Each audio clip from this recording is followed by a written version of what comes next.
Bonjour, this is Jasmine. Thank you so much for stopping to smell the roses on Rue Madame. For those of you who are new to the neighborhood, I am a writer, a storyteller, and a community builder.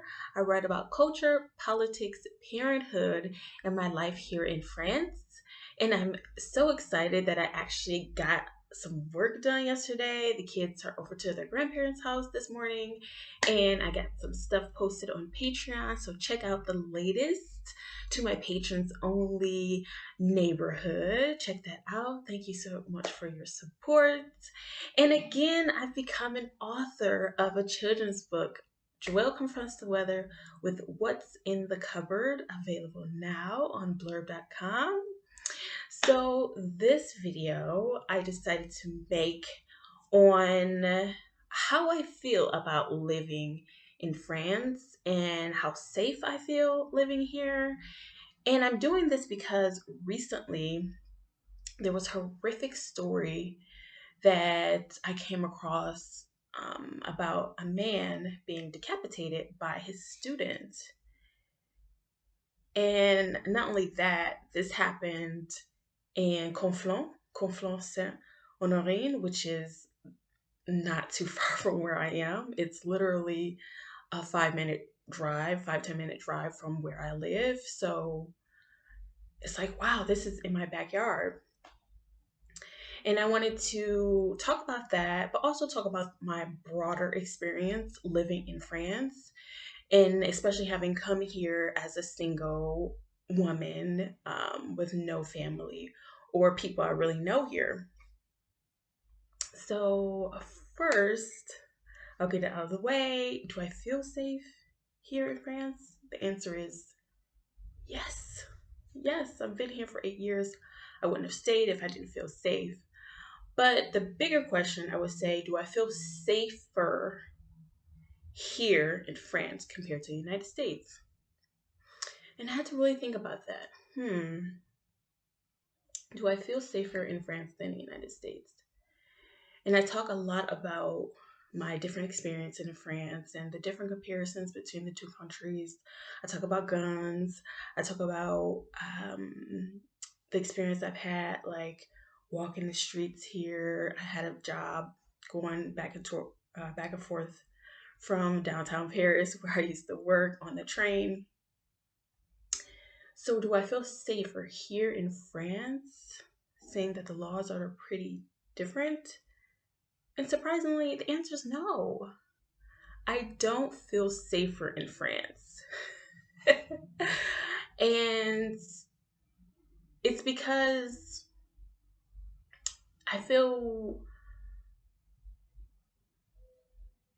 not safe, but I feel that my lifestyle doesn't really put extra risks that are already out there. There's a risk everywhere, but I don't add any extra risk to my life with different behavior or illegal activity. I don't really, you know, delve into that world. So I guess that's why I have a false a false sense of safety.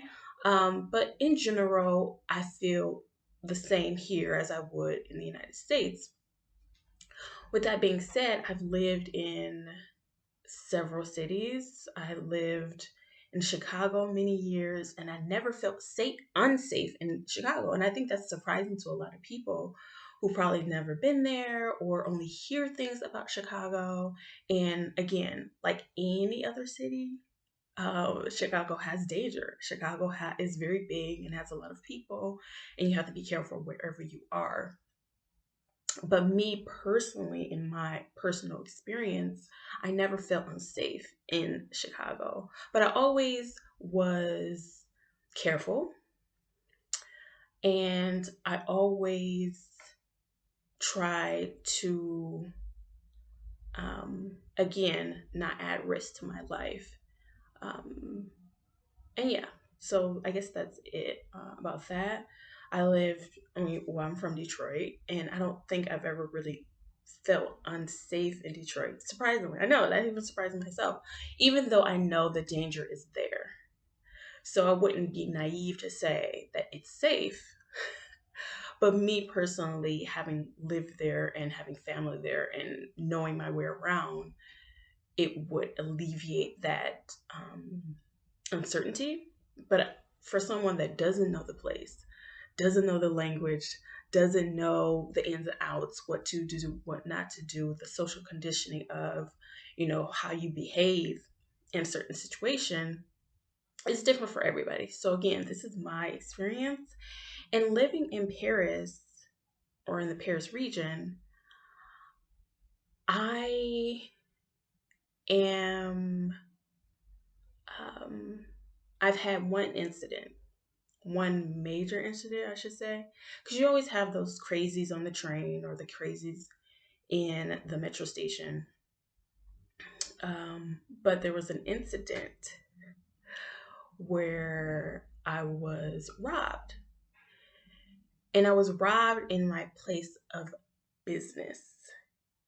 And not only was I robbed, but the person who robbed me returned a couple weeks later. And that's a whole different story. It's actually very comical now, but it was kind of traumatic um, to have an attacker or a predator come back. I'm going to share this story on Patreon, so this is my patrons only content. But back to France and how I feel about living here.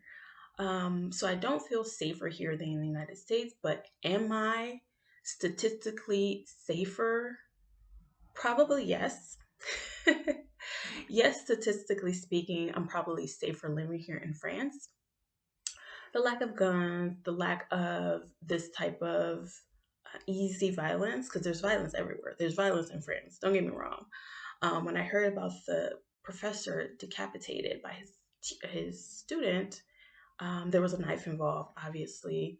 In the student, the 18-year-old, he was killed by police on arrival, I believe. But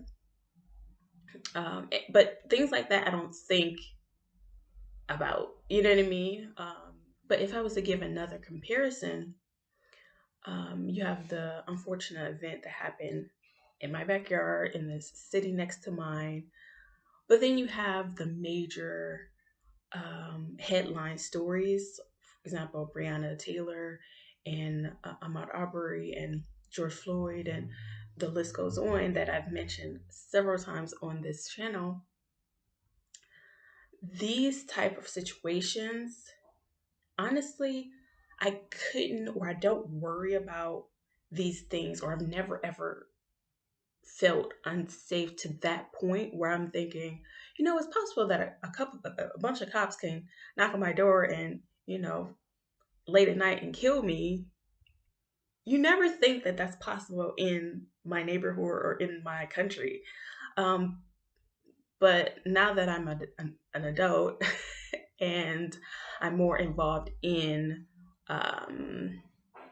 finding out what's going on or researching the stories that I see and come across, that I can go further and go down the rabbit hole that is police and policing in the history of the United States.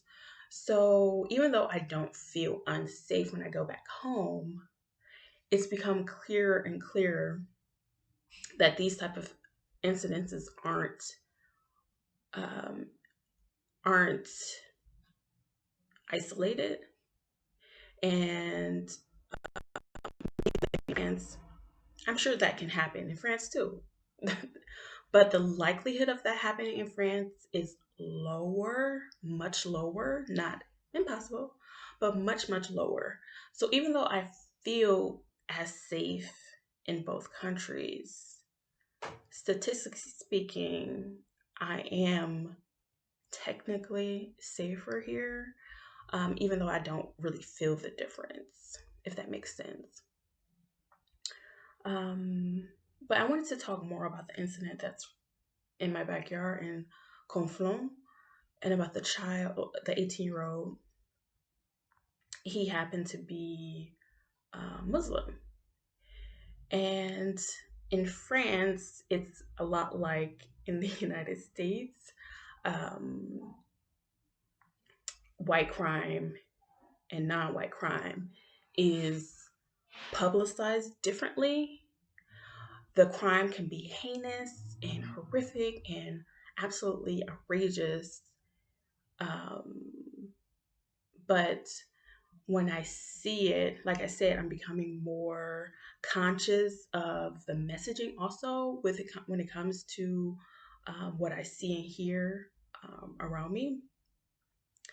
And like in the United States, when it's a person of color or an other, um, we focus on the religion, we focus on, oh, did they have ties and blah, blah, blah. And rightfully so. Like, I really want us to root out all of that violent, disturbing, questionable type of, God knows what that goes on in different communities. But when it comes to the white crime, it's mm, 9 times out of 10 never linked to their belief system. It's never linked to a political agenda. And I think it should be. And I think that's what's most troubling about what we hear and see all the time. But especially in France, where, for example, this community, Muslim community, women that have the veils, for example, and cover their heads and most of their bodies, that is still seen in not the best light all the time. There's laws specifically for this small group of people here. I remember it was after the attack on Charlie Hebdo or the attack after that. I forget which one, but it was about the Burkina. I think, if I'm not mispronouncing that. And there was Muslim women who wanted to go to the beach. This was months, I think it was after Charlie Hebdo, but months after the attack. It was summertime or late spring. And people were going to the beach, people were vacationing, and Muslim women, or some, because this, I don't even think it's that common, but Muslim women wore like a swimsuit that covered most of their body, were being harassed by police officers, and there were other people around them harassing them for being mostly clothed on the beach. And later on, they ruled, I think a judge ruled that it was unconstitutional, that you can't like force people to be naked on on the beach. This is France. And I wanted to link the case that recently happened and the women on the beach because one incident, horrific incident that should have, never happened, a crime that was committed, but the demonization of a religion affects these innocent women that had nothing to do with. And I'm sympathetic to that because it also happens to Black and Brown communities all over. I mean, this is very common in the United States. One man, I don't know, does something illegal, sell drugs, for example, even though drugs drug sellers are of all colors, all shapes, all ethnicities. But if a Black man or a Black woman sells drugs, there'll be the description. Any other Black man that fits that description, drug dealer or not, will be cast as suspicious or um, delinquent in some way. So it's just very, very alarming. And this pattern has to be called out. And it's for the safety of broader, wider communities. Because again, we're not a monolith. Black communities aren't monolith. We have several different communities in the Black community. And there's also several different people or groups in the Muslim community. So, um, as far as our safety, I think it's wise and better for our safety and well being and our quality of life if we were more aware and mindful, conscious, and intentional with how we spread news and absorb the news. So I just wanted to put that out there. But as far as my safety, other than the incident in Paris where I was robbed, I'll get into detail for my patrons. Um, yeah, I don't feel unsafe here. But that's all what I have for you today. Head over to patreon.com, get more of the bonus content. And I have a lot of writing that I need to get to. So I'll get to that. And thank you so much for your support. And I'll see you next time. Bye.